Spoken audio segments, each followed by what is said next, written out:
Hello, everybody. It's your girl Marie here to talk to you again about another episode of And Just Like That, Season 2, Episode 4, called Alive. Guys, these are kind of getting harder for me. Honestly, when I first finished watching an episode, I have this like visceral reaction, this sort of instinctive reaction of just like kind of anger. I don't know if it's anger or frustration. I just feel like, ugh, I shouldn't do another one of these. It's getting harder and harder to even hate watch. And I'm trying to understand why it's having such an impact on me this way. And I'm realizing that I find more and more I just sort of want each scene to be over. Like, I want to fast forward through these scenes and through these clunky dialogue, these weird conversations, these stupid premises. And I don't know. I mean, it is what it is, so let's get started. We start off in another, and I'm going to try to keep things positive. See, I always have to, like, take a breath, take a step back, go through it again and try not to hate it so much and look for the bright side of everything. So, after two watchings, we start off with Carrie and Jackie in another flower filled restaurant. Another beautiful restaurant. They're not, people have been mentioning in the comments as well, they're not actually telling you which restaurants there are, but all the restaurants they've been in lately have been just filled with flowers, and I'm not mad at that. Carrie is I don't understand these relationships or these I don't know, but she's having uh, a before noon, I guess, brunch with Jackie, and he only wakes up before noon for Carrie because Carrie's just so important to him. They're the bestest of friends, and you notice that was the same thing last week. Lisette, she's like invited her neighbor Carrie to a jewelry show pop up, and she's like telling Carrie, "Yours is the only person that matters if you come to this thing, Carrie." So all these like kids are like, Carrie's their new best friend. Carrie's just the cool aunt that everybody just needs to hang around, and I'll only get up before noon for Carrie Bradshaw. And I gotta say, I'm Carrie Bradshaw as a character. I'm liking her more this season than I did last season, but I just don't see anything so magnetic about her personality. We'll just assume that all of her really clever, amazing things happen in the background now. And we're just now good friends with Jackie, who never wakes up before noon and has some sort of rule about eating hollandaise sauce before 10 a.m. Apparently, it makes him go to the bathroom to either poop or vomit. I don't know, but he looked like in some sort of physical distress. And of course, dressed like an idiot because that's what you have to do when you're a 50 something year old man pretending to be 26. You gotta dress like a moron and not be able to digest hollandaise sauce at certain intervals of the day. So I guess this is a whole setup to make her sit awkwardly alone so that Enid Frick can come back. The return of Enid, played brilliantly by Candice Bergen. And brilliantly, I don't know. I mean, back in the day, yes, I don't know what I'm getting here. And you know what? I'll tell you this. I love Candice Bergen. I'm a huge fan. But she's been in movies recently where she's given a lot more. I mean, I don't know if you saw that one where she was with Meryl Streep um, recently, and they're on a boat. I forget what it was, like the Queen Mary. She was absolutely brilliant in that. I love this woman. I just don't think she's giving her all. It sounds like it's very choppy, like they're reading off cue cards. It's supposed to be an awkward conversation. I get it, um, but I was listening the first time I listened to this. I'm like, what is this conversation even? This is the dumbest thing ever. When will it end? But Enid runs into Carrie, and it's awkward because she didn't want to say hi to Carrie because she remembered that Big died, and she was such a jerk for not, she felt embarrassed that she forgot to reach out to Carrie during her time of grief. But, she had a death of her own, and Carrie's like, "Oh no, I didn't hear what happened." Like, the death of me, my career. I was forced into retirement with a golden parachute from Vogue. What kind of a dick says that? Like, I'm so sorry. I forgot about your husband dying. I wasn't there for you. But I'm a little. And by the way, this is immediately followed by her talking about her new Ask Enid, whatever. I guess it's some sort of web thing, what have you. But it apparently outselling Goop. So she is better than Gwyneth Paltrow now. She is incredibly successful and still whining to Carrie. So she invites Carrie to apparently what they're calling a startup. Not a party, not a meeting, a startup. Again, just weird friggin' dialogue. And she's inviting Carrie. She's just the type because she's creating a new uh, online website for women their age, and she keeps implying that Carrie is the same age as she is now. I think Candice Bergen is in her 80s. Carrie, and by the way, I've been seeing other hate watchers keep referring to these women like Carrie, Miranda, Charlotte as women in their 60s. They are not. Let's stop that, guys. These ladies are only in their mid 50s. They are not in their 60s yet. We don't need to age them any more quickly than the show is doing. But Candice Bergen here, Enid is telling Carrie, "Oh, you're just perfect for this group."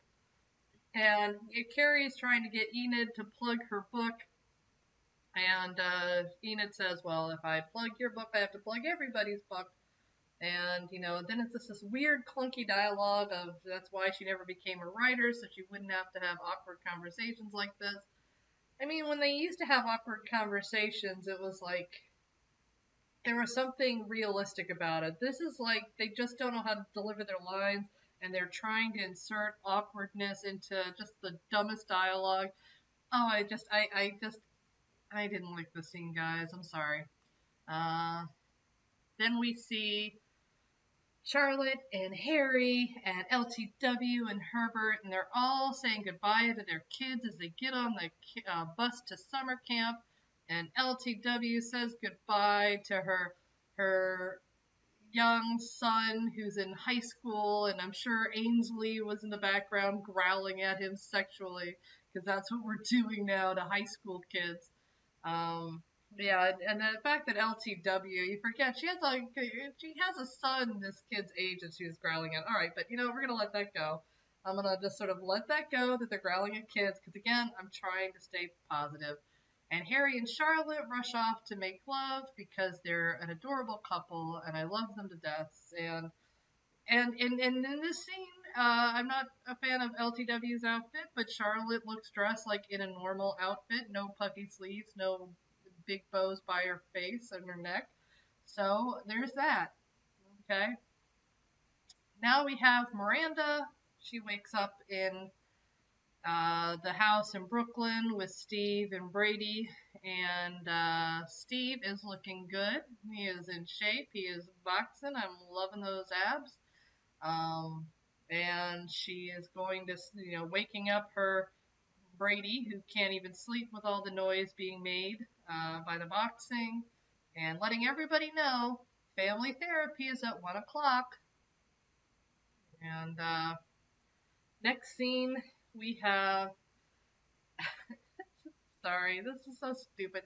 Carrie and Seema are just talking about her going to this startup, not a party, guys, not a meeting, not a lunch, a startup for Enid's new online startup, the startup for the startup. And Carrie is dressed like a ghost in a really stupid hat, but also a stupid necklace. And I don't think we've talked enough about these dumb necklaces Carrie's wearing in the last scene, the very first scene of this. She's, horrible necklace too. It just looks like cheap beads that don't really lay right. I don't know where she's getting them. They don't look like any kind of quality, and they just sort of hang there. But she's dressed like an idiot. Seema is dressed lovely, but again beige, and Carrie's also getting these texts from a random guy who apparently knows her. A little birdie gave her his name, and he's like an old guy in a yellow sweater and a cool old guy car. And, they're just chatting for the sake of chatting. New character needs some attention. Okay, next we have Harry and Charlotte getting it on, and Charlotte's letting him finish on her, and he swears he finished, but nothing came out. And again, I love them as a couple. I don't know. Maybe it's just me. Maybe I'm too prudish. Maybe I'm too old. It's a me problem, I'm sure. It just there's something about them. It feels like your parents are having sex or something. I don't know. But they're an adorable couple, and I love them. Okay, so next we have a scene that's a little bit more reminiscent of Sex in the City. Instead of Samantha, we have Mario Cantone. We have Anthony. But at least they're having kind of decent conversations. They're talking about you know Harry not being able to finish, and Mario Cantone Anthony is contributing in wisdom, imparting wisdom that's not about how some ex-lover just treated him like crap. And everybody in this scene is dressed pretty normally except Charlotte. Now I love Charlotte. I love a really well done ponytail. But the other outfit with the bows and the school marm look. I mean, this is a lovely lady. Can we get her not looking like a school marm for a minute? I do want to give a shout out to Mario Cantone here. He is on Twitter, and I am telling you right now, if you at him, and that's M.A. Cantone, if you at him in any of your tweets, I don't care how rude it is about the show. I don't care how nice you are about him.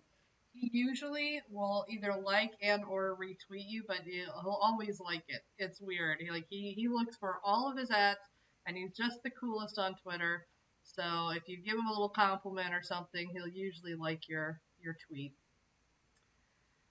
Now we have Charlotte coaching Harry on doing Kegel exercises and like a tampon coach, but apparently she is an expert on men's Kegels, which again, apparently this was a Kegel something sugar wall issues with the dudes, and I don't know if people experience this. So if this is something that happens, if this is something that they're educating us on, thank you. All right, I'm trying to be positive. Thank you, and just like that, for giving me this information. Should I ever encounter it in the future, I won't freak out. Or I don't know. I'll just tell my man to do Kegels and coach him the way Charlotte is coaching Harry. And we're not going to get any further with this except for like later they do it again and it works. So, yay. That's the entire, Charlotte story in this case. She has another one coming up. Okay, so now we have a scene I actually want to see.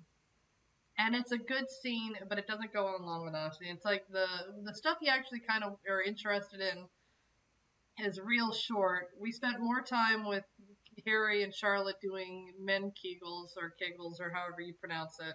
But now we're in a serious scene, and Steve and Brady and Miranda, they're all on a couch for family therapy.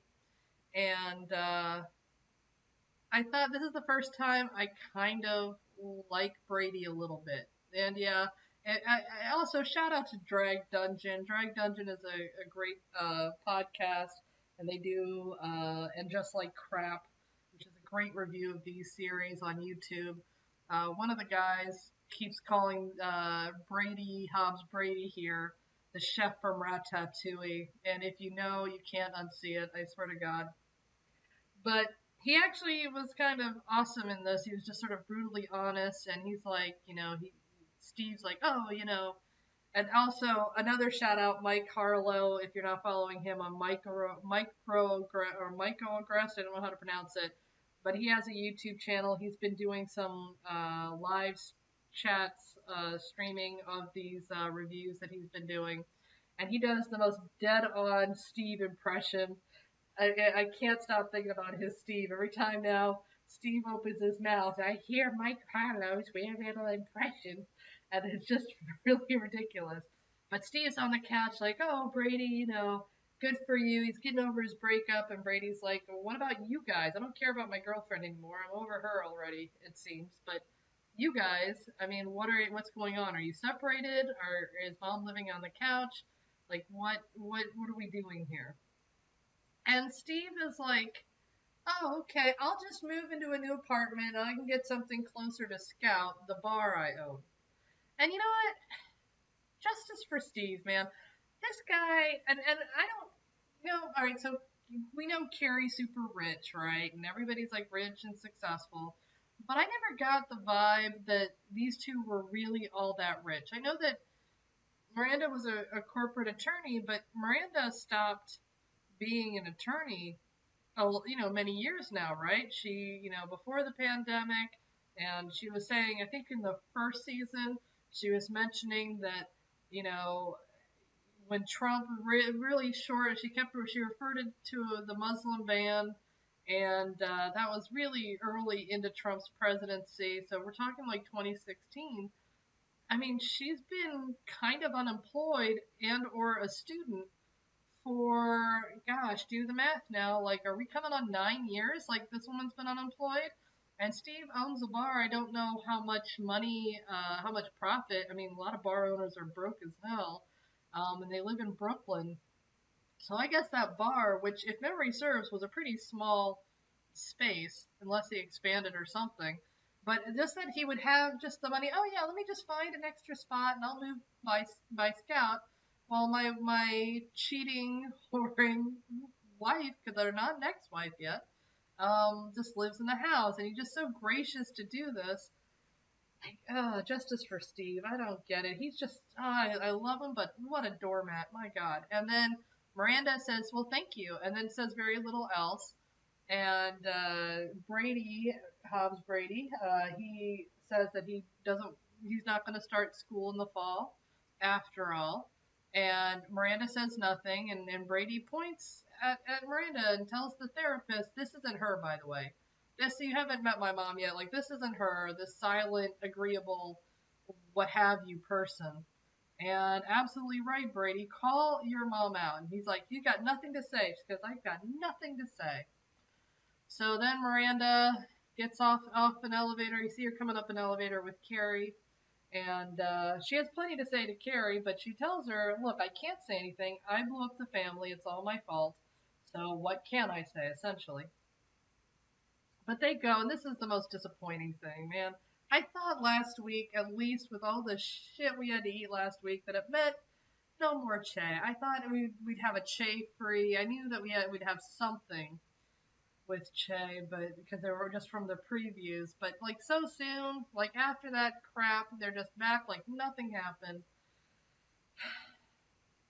And so now Carrie, and for some reason, Lyle is there. Lyle's there opening the door, greeting them. I mean, they're still married. We all remember, like, this was just 2 episodes ago. They're still married. They were too lazy not to get divorced, so they're married. So Che and their husband are in their apartment. I don't know why Lyle's there. Like, Lyle lives in California. What is Lyle even doing there? Like, Lyle is here to just...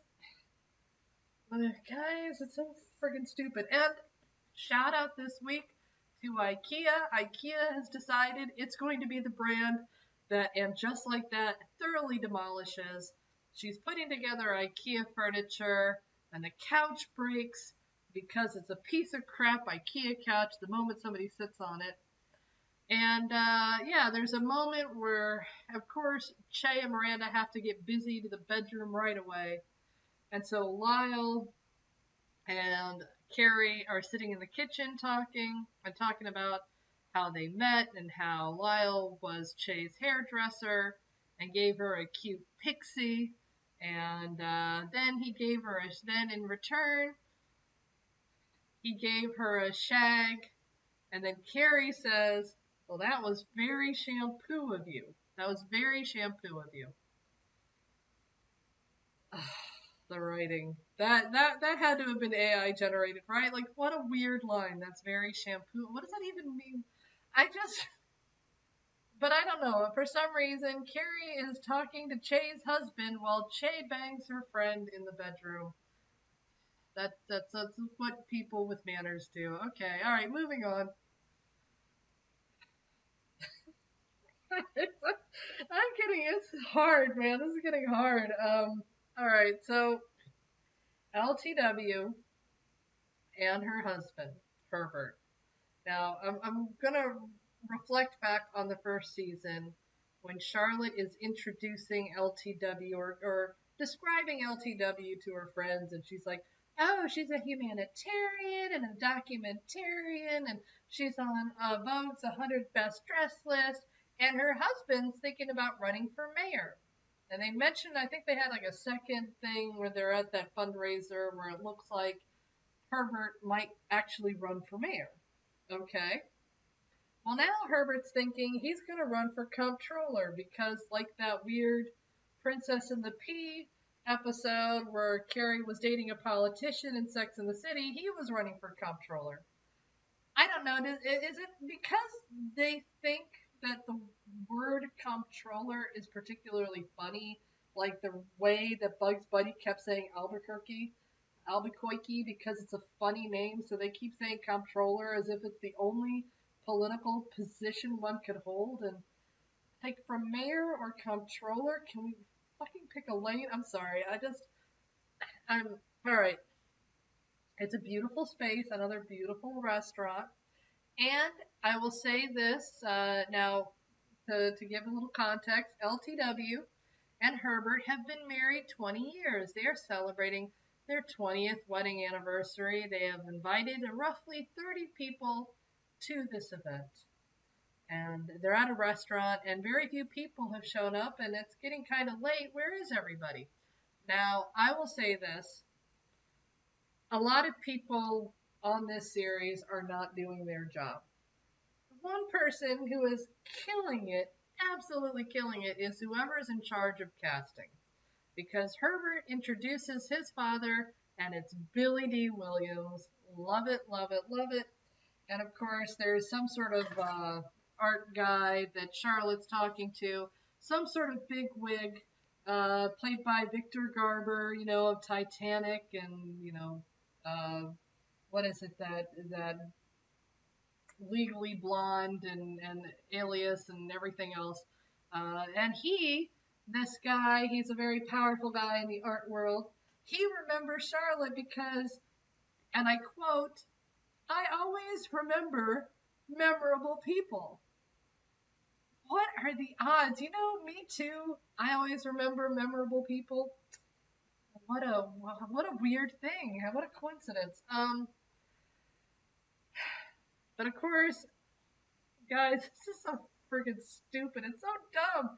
First, we have Mother, Herbert's awful mother, and I don't even think they've given this woman a first name because she calls, LTW refers to her own mother-in-law as Mother Wexley. Okay, nameless. And so she's complaining that she hasn't even had an hors d'oeuvre yet, and then the waiter gives her the same hors d'oeuvre twice. She's complaining again. This woman would just fall apart and vanish if she wasn't complaining or judging about something. What a horrible thing. Can we stop hating on the mother-in-laws? And of course, Herbert's finest, or no, Lisa Todd Wexley is her fine father, is complaining that it's all bankers and lawyers in here. Oh my gosh, why aren't you more involved with art?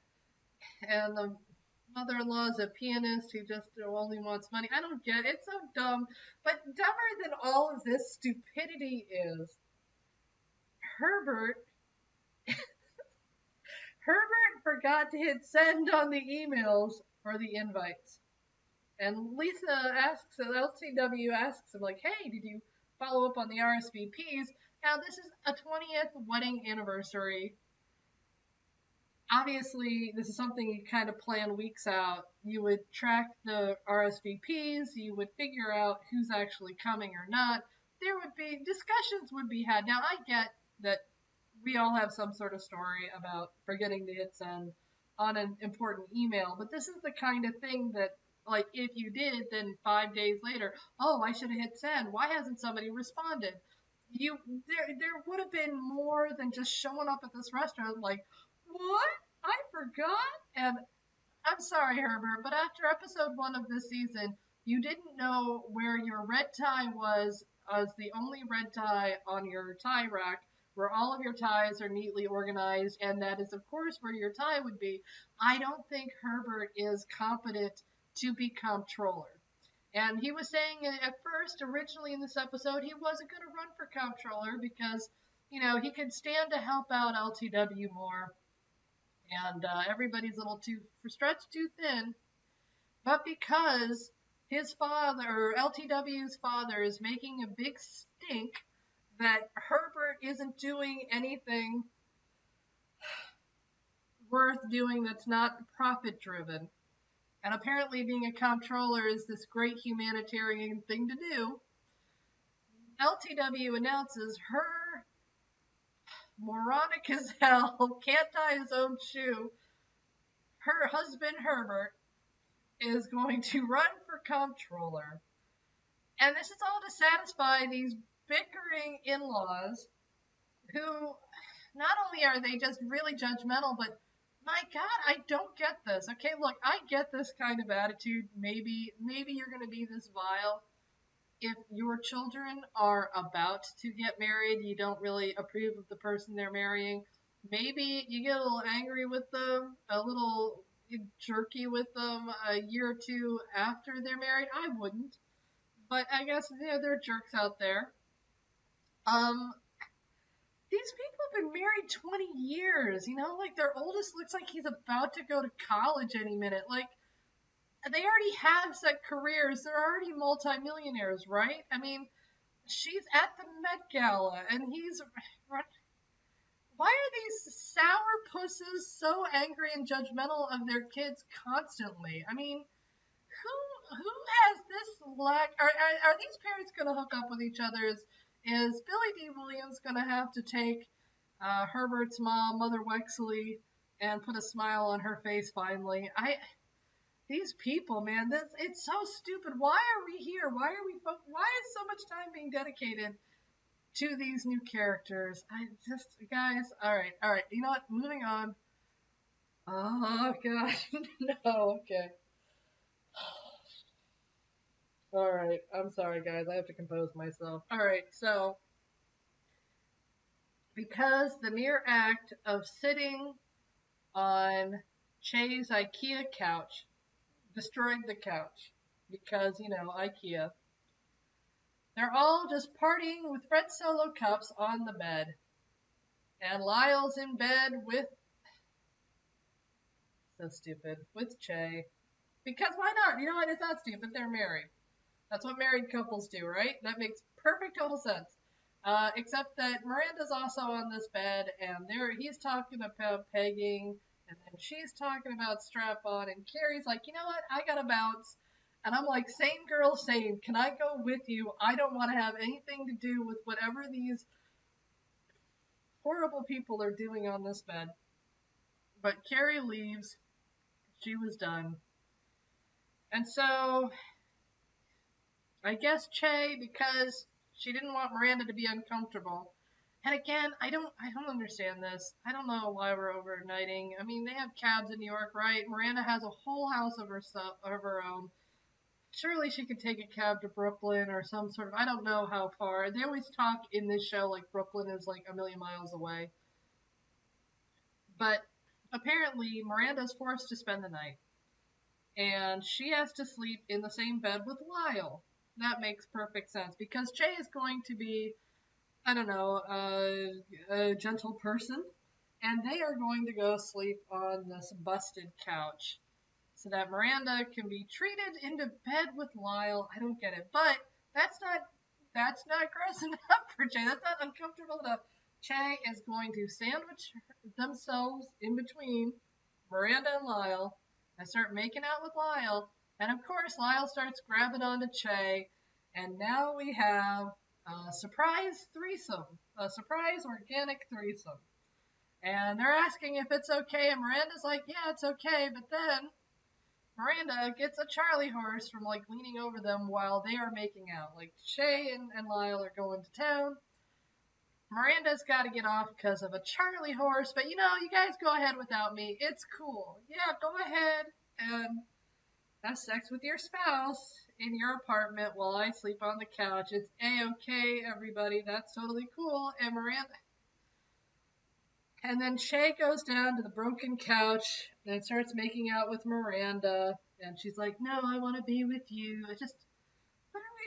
I don't know. Again, this might be just me being prudish and old-fashioned and not open-minded like the new Miranda is. But yeah, I think I'd have a problem with like their spouse, man. It's not just anybody. It's just I don't know. It's all right. So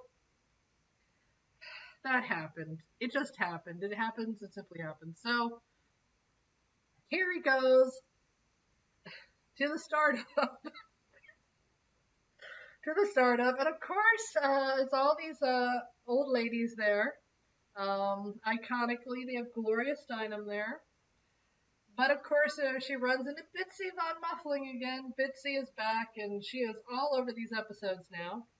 I liked her in the last episode. I thought it was a poignant scene. Now she's just kind of like that old drunk aunt who wants to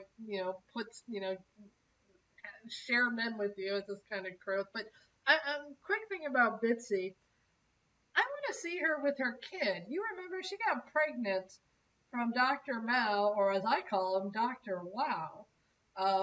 When Charlotte was trying to get pregnant, she recommended that acupuncturist, and she got pregnant. And so her kid would be like off to college too, right? She had like a 19-year-old, 20-year-old kid. I was hoping to see him at the funeral last season, but I'd like to see her just with the kid to remind people that she's been a single mother since her husband, Nathan Lane, died. And I do like in this scene, she's again advising Carrie through her grief, saying the best way to get over somebody is to get under him. And she was the guy who recommended the old man in the yellow sweater text Carrie because she's banging him. And he said has a great member, and she gives a dick pic to her so that she can see it. But she does confirm, Carrie mentioned, oh, I always thought your husband, I forget it, Bobby, I guess is, the character's name Bobby. I just think of him as Nathan Lane. But she goes, I always thought he was gay. And she goes, oh, he was, and he just made it work harder for me. It was great. I did like that. I like that they finally broke that wall down and they admitted that Bobby was gay.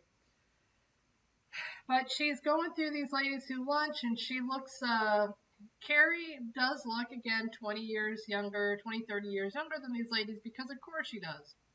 And she does, again, I'll say this, Carrie looks very pretty at this event. I think for the event, I mean, it's fine. It's fine.